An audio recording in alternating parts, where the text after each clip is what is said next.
You take away Chip, again, great for macro, great for turning team fights around. Take away the Hilda. Good ban, last ban on the Hayabusa for Egypt. Respecting Vival at the same time, the Hayabusa would have been a good early pickup, knowing that the Hilda's already gone. If I'm Indonesia, surprised, maybe even consider drafting in a high loss as the first pick right now. You saw how comfortable you were with that pick.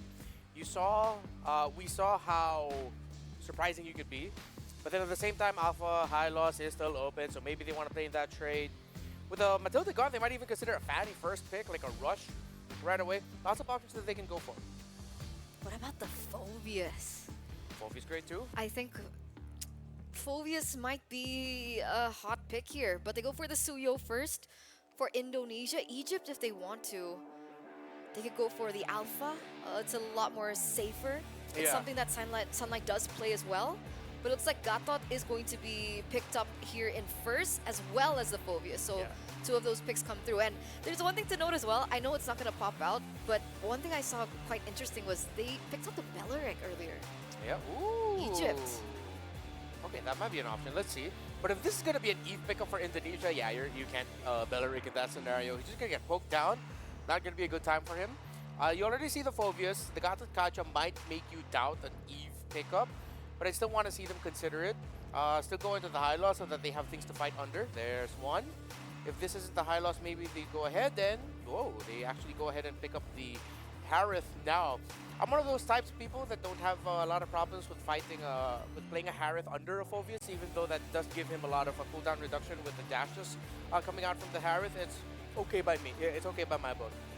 Egypt, I'm thinking if they're brave enough to consider an Eve, because the Harith will then be fighting under the real world manipulation, but with the high loss and the Suyo, the static nature of an Eve lineup might be a little bit too difficult. They can go for crowd control.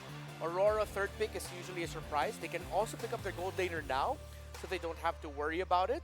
They can go with the Nathans, they go for Magic, yeah, but it's in the mid. They just go ahead and rock out with the Sicilian. This is Egypt acknowledging that they could actually potentially lose the early to mid, and they might be playing for mid to late. Let's see if it even gets to that point, right? Because so far we've been getting really short games. 9 minutes, 10 minutes, 11 minutes, 12 minutes. I think at most we had a 14-minute game. Yeah, that was literally the match before this.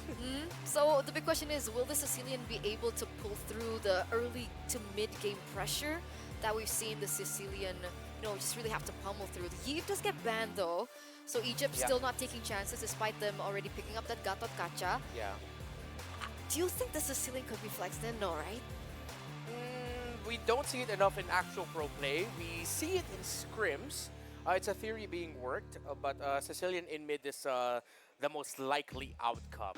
If ever anyone else is going to put that Sicilian elsewhere, it might actually be in the gold lane. But laning up against a Harith, the fact that I don't see it enough, it might be a little bit of a struggle. What do you think about Natan against the Harith in the gold lane? I mean, usually that's one of the things people go for. If it's not the Lunox, it's the Nathan. I still pick the Harith in most scenarios, but Nathan, as long as once you hit level 4, you play around the trading of the Zaman Force and the Entropy well, you should be able to manage it. Not necessarily like absolutely beat down the Harith unless a Harith made a major error, dash in the wrong time, or got a little bit too close even though the Nathan still has the pushback with the second skill. Those are the little things that you look up for in that trading matchup. So that's something that we should keep an eye out for still, because Egypt, they've been loving the Natan so far, right? They've won their games with the Natan in the gold lanes. I'm wondering whether or not Indonesia will actually respect that away. But for now, we do see Egypt taking out the Vexana, so the Aurora is actually still on board. Yeah. Aurora later for Indonesia. They'd have a lot of crowd control to deal with. I wonder if they're willing to play a Valentina into a Sicilian. I mean, with the presence of the Phobius and the Sicilian, you wouldn't want to do that. But then there are some Valentinas who are like, oh, go ahead, put me into the field, coach. I'm going to take away his Bats Feast anyway, so it's totally going to be fine. But with the jungler for Egypt not being shown yet, they take away the Alpha. If ever there is a chance, it is now time for Egypt this time to potentially show their own Fanny game. Nolan ban, okay. All the major assassins gone outside of the magic damage Julian. Exactly, so what's And Sunlight gonna play? Yeah, you're not gonna Lancelot in this scenario. If you have a Fanny, go Fanny. She's played Karina Frederick. Uh-oh. And Roger. Ruh-roh. Oh, Egypt might actually have run out of jungle picks because Indonesia still has a possibility of picking up a show for Vivian. And that would be disastrous. Yeah. I mean, is Exborg an option against the Suyo? Well, Oh, Egypt thinks well. it is. Egypt thinks it is. I think they're leaning into the idea that Indonesia will probably be picking a roamer that is a little bit more front line. Maybe they've already also decided that, okay, this is going to be a high loss going forward. But with the high loss Huyo that's high invade, Egypt's mid-roam duo doesn't scream protect to me. Not to say that the Exborg is not going to be able to get farm, but I think Indonesia can actually just pester the Exborg rotation. Go Aurora here if you can. A little bit more control would help with dealing with the Gatot Kacha, increasing your chances. But nope, it is still going to be a Cho. It's still a Cho. Even though, like, no, we don't need to see an assassin. Just go ahead, get Vivian on her Cho, and they go for the Low Yi. Very well rounded for Indonesia. Great for team fighting, great for macro with the presence of the Low Yi. Especially, they also have control over the mid-prio, right? The Luo Yi and the Cho. The Cho, despite everything else that you mentioned, also gets really good wave clear. Luo Yi, a hard lane bully against the Sicilian. Very good early game damage as well. It feels like everything's rounded up for Indonesia. How will Egypt answer this? They have one more role to fill, which should be the gold lane. Yeah. Would you look for a winning lane for your gold lane matchup? Is that how you win this? Yeah. Try and do that with a Clint. Run the scenario of the Clint and the Harith. Clint actually should be able to fare relatively okay. They have true damage, we have magic damage. They went physical with the gold lane. Oh. Again, I'm worried about the center of the map for Egypt. With the Cho, with the Low Yi, with the Suyo. Egypt needs a lot of focus at the center of their map. Somehow, someway, the Gatot Kacha, Sicilian, and the Export together has to, if not completely stop, they won't be able to completely stop all of the invades that are going to come in from Indonesia. What they could do is to just say, hey, our exports can get farm, you're going to poke us down, but that's going to stop at that. I agree. Even after level 4 when Louis gets her diversions, Yeah. it's gonna be tough for the Clint. You're just going to be paranoid now. Like, wait, are they in our jungle? Are they in the gold lane? Oh, listen, fine. Well, what's happening? But they do have some late game insurance, and maybe they can work on that. But let's Yeah. head over to the casters. Mirko, Naisu, what do you guys think about this next matchup? I'm thinking the same as you guys. Eterna, Renmar, thank you very much for the breakdown. Mirko, what are you thinking? Is this an Indonesian draft favorable for them because of what our panel stated here? Yeah, I think so. You know, Vivian getting the signature pick into Cho, the Clint pick into the Cho too. You know, for the Clint, it's kind of like a Beatrix situation, a Brody situation where you're a marksman that cannot go for Purify. Well, technically you can. It's optional, but you always just want to go Flicker, and that's what Names has. That's what Names is going to have to do. She's going to have to use that Flicker right on point because Vivian's going to be on the hunt. Welcome to the Land of Dawn again. A matchup, now third live stream match for our second and last day of groups. Indonesia obviously still at the top here working on things. We'll see if Egypt can do anything here. A lot of pressure early on. This is what we expected. Very scary. Sunlight. The highlights to be used by Fumieko. They're actually going to chase her down all the way inside of the jungle. 3 members rotating in, some damage placed on the Fumieko. Vivian will escape, and no way. Fumieko popping regen. Vivian rotating as well. City getting level 2. And now Yin Yang reaction stops him from getting the kill over to Fumieko. Oh no. Nucci left the mid lane, couldn't get level 2, and now they're just so far behind. I want to say calculated. I feel like that was calculated from Indonesia. They knew that limit they could test, and they were able to do that. Vivian also burned the Flicker there, I believe.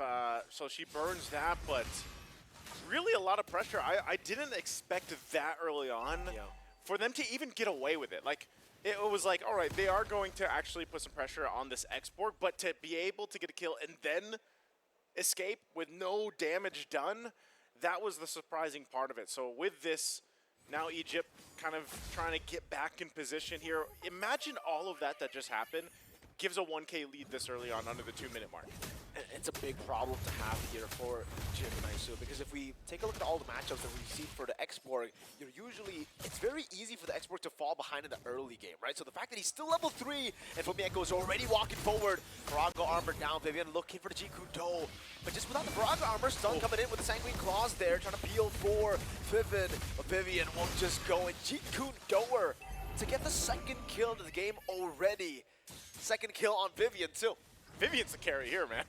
Yeah. She's got 2 kills already on this Cho pick that, anytime it does come up in competition, you always love to see the Cho just because of what the capability of this hero is, but then you get an early lead like this and it's a huge confidence boost already on a hero that a lot of these prominent pro players already have, So you get to even go a little bit further with this and expect a lot of kicks going the right direction, at least in the hands of Vivian here. She's already, even when she's at a third of the health, she's still going to just kind of show face and put some pressure here. That Unbreakable won't land, unfortunately. So really going back to it, it's like this. Oh no, hold on. Frog arm already very low from Sunlight. Fumieko still trying to just not want to go his pathway. Vivil did get the steal. Put up pursuit to the back. I believe Vivil was able to get the steal with a Retribution. Yep. Sunlight couldn't get that retreat down in time, and Fumieko just soaking all of this damage. Vivil knows there's no mana, goes in for stun. Some damage to Nucci, very low. Flicker from Cine. No, she actually didn't use the flicker. She's got that gap closed over. Unfortunately, no Yin Yang reaction to get the kill, but still, it's a massive lead just with 2 kills. This is the problem with it too, is just, having the diversion anytime it's available, you're going to be left guessing, where are they going to come from? And part of that too is just, even if you send with a diversion Vivian through that and then gets a kick into the team, or you get cut off with a Glorious Pathway, these are very difficult things to deal with for Egypt. They are trying to maintain that gold lead from getting too out of hand. Here's the diversion we were just talking about. Up top. Up top here. They're going to have to help this out. Vivian, give me the information as well. Names. They're left to defend here. Way the Dragon, only onto Vivian. I don't think they want to go for the commitment there. Vivian, bit off on the targeting, will be punished under the turret. Good punish. Good punish. Able to get down again. This is one of the things we usually see with a Cho pick. If you can kind of punish that and they don't get the kick they're looking for, or they get caught into a choke point, it's obviously going to be great. Good usage here once again, trying to pour this off. The turtle is up though. They're going to go ahead and try to get an advantage here. Sunlight's been having a hard time, but they will take a couple shots. Vivil caught in the Sanguine Claws up top. Zamanforce, almost a solo kill from Joko. But Zamanforce again, Names still able to survive there. Now back to the turtle fight. Sanguine Claws land on the Fumieko. They put up pursuit there to AOG. Good revitalize, but it's not going to be enough to keep her alive. Turtle. Control for Egypt. Vivian walking up with Jikudo in front of pursuit over to the back. Vivian caught again for the pursuit on her. City force a flicker out the last 70, but Vivil just wins out the retreat battle. 2 levels ahead. As now Egypt will have to run away. Vivil, great stun over. Nucci to be knocked out by the Jikudo. Yeah, reaction, and the Soul Sever gets a double. Only Vivian traded there in the mid lane. That's what I would call worth, on the Jikudo, able to get 2 on the knockup, and then a double kill for Vivil. City's in a little bit of trouble. Velvet, though, trying to keep them at bay. He's still working on the mid turret, too. But Vivil will be fine, even with that Soul Sever. So, again, this is just showing, it was great. Like, Egypt showed actually some pretty good fight in that turtle, but unfortunately weren't able to kind of extend the luck in their favor throughout the fight. And Fumieko has been doing this the whole time on this high-low. It's just whittling down Velvet. Even under the turret, gonna drop the pathway. Velvet, solo, whoa! Solo kill for Fumieko. Down below Vivian. Way the Dragon, Shell Bomb to Zamanforce now locked down. Even with the Revitalize, the Soul Sever claims the kill. The hotfix was for objectives, but for heroes, it's still the same old Soul Sever. I was gonna say, did they do something to that hero, to that damage? Just the objectives. Just the objective objectives. damage, not hero damage. Hero damage is still all good, man. It's still Maybe they need to think about that. Oh no, diversion. Names has gotta be careful. She's going and farming. I believe she is aware of the situation, so good read from Names. Good read out here. Finn also picking up the Thunderbelt right now. Okay, they're going to be fine. That turret does go down, though, up top. Okay. I was about to say, Names got the read, but what about Feb? Walks up there. Wait, it's right in the flicker. Vivian with a combo. Ooh. And the AOG comes down, but it's not going to help Names escape, even with the flicker. Vivian all alone, now isolated. It's a 4-man knockup from Velvet. but there is absolutely no way she follows up with the Inferno Pursuit there. Yeah, tough. Again, it's just, you know, even when you get the information that they are setting up on that top side, it's so hard to play in for the fact that, you know, we're already talking a good, comfortable lead. You know, when you get to this point and you start to see more of that testing coming through from Indonesia on what they're capable of doing, how much damage they can chunk out, or how much damage they can take even, it's hard to fight here in the mid lane. Sunlight already very low, still able to escape for now. No Faraga armor, no Zaman Force all the way to the back. Nucci still escaping now as the Inferno Pursuit gets used up. City with a flicker, but it goes follow through. Velvet unable to get the last shot down and will be punished for overextending by just a tad bit. I can't believe Cindy even survived that. I expected her to go down at least with the Infernal Pursuit from Velvet, but, you know, not enough just yet. And that's why we always talk about when teams get to this point where they have that, you know, 4,000 or 5,000 gold lead, that does play a part because there's a lot of instances when you have that kind of gap in terms of economy that it should be a kill, but because you lack that firepower to finish them off, you know, Egypt in that case weren't able to. So they lose that turn in the mid lane. They're going to have to deal with this diversion used once again. Now the focus here on the tier 2, on that top lane. That's where they want to put the pressure. Egypt to respond. Falling further behind. We're still a minute away from this Lord. Oh, Velvet. Stunned up, Zaman Force. The AOG will come down on the Phobias there, but Chell is going to be able to purify out of that. Still getting the free hits with the Zaman Force. Faraga armor. What happened to mid lane assassination from Vivo? Yang reaction connecting all the time. Vivian trying to run away right now with the glorious pathway into the back. Nucci will be stunned, and now it's another stun from Vivo. She is unstoppable, and it's a 4-for-0 trade. Only Sunlight left to survive. This Suyo hero, man, is still just a thorn in the side of many teams that have to go against it, especially when you have the setup this way. And every single time we see this work so well is when you have a Hylos in your favor, a Hylos to go ahead and cut people off with the glorious pathway. And now that you pick up a Malefic Roar, Vivil's going to do even more damage. But the surprising thing there is look at that damage coming out from this Luo Yi. This is why they like to run the Warcry emblem too. You get that little extra percentage boost of damage. You just pop off the yin-yang connections, and then it's good. You know, those interactions alone are enough to change the course of a fight. So now the Lord is up here. There's no contest. This is just going to be a Lord in the hands of Indonesia. So we have to think, what does Egypt do here? On this defense, you know they have a Sicilian. We know this is a late game hero that can actually do pretty well defending, turtling up in a base. But I think this might be a little bit too early for them to do that here. Yeah, Vivian also picks up the immortality, but I like what you said, man. Honestly, for Egypt, they can't contest anything. The diversion's always going to be able to catch them as well. And there it is. There you go. Just as I say it, diversion to the back. And Nucci, Weighted Dragon connects onto her. Still good displacement from Velvet AOG to peel away and to escape. Vivian will lose her immortality, but it's still just a Joe who lost immortality. Chell, unfortunate targeting. Didn't get that synchro vision down into Nucci. Vivel wants to go for the snipe, but will not be in range. Still, though, they have a Lord to play with in the bottom lane, a tier 2 to take in the mid lane, and surely after all that, they will take it away. Holy Defense still intact. Egypt will be able to clear off the wave. City deal a whole lot of damage to the Faraga armor. Sunlight losing out of the Faraga armor. Be forced back again. So they keep it together. They got a whole lot of battle spells out, though. That's 2 of the Revitalizes also down for Egypt. So they're going to have to do this. That ultimate from the Avatar of the Guardian should be up for Fiven. They got to deal with this Lord. They still have that Holy Shield on the bottom side, but these waves, look at the managing on the top and the mid here. Look at the Faraga armor. It's down again. Vivian. It's not them conceals. Looking for an angle to possibly go for the Weighted Dragon.